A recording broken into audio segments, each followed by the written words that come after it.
In today's video, I'm going to show you how to permanently close your Todoist account step by step so you can make sure your data is removed the right way. Whether you're switching to another task manager, cleaning up old accounts, or just no longer need Todoist, this guide will walk you through the full deletion process in the easiest way possible. Before we get started, if this video helps you out, go ahead and hit that like button and subscribe for more simple software tutorials just like this. Alright, let's jump right in. First, open Todoist in your web browser, or if you prefer, you can use the desktop app.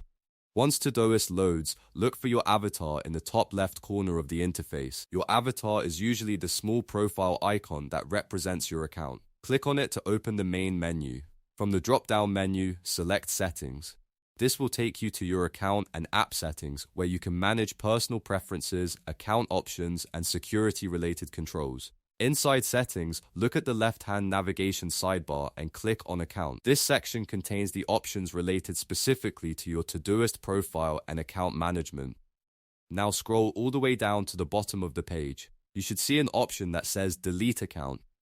This is the button you need if you want to permanently remove your Todoist account rather than just logging out or disabling notifications. When you click Delete Account, Todoist will ask you to confirm your identity. At this stage, enter your account password carefully.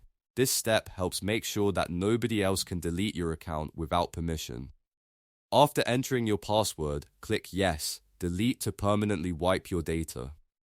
Once you confirm this final step, your Todoist account will be scheduled for permanent deletion, and your data will be removed according to Todoist's account deletion process.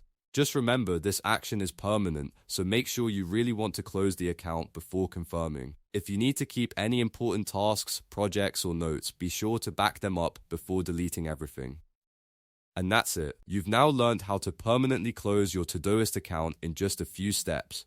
If this tutorial was helpful, please give it a thumbs up and subscribe for more quick and easy how-to videos.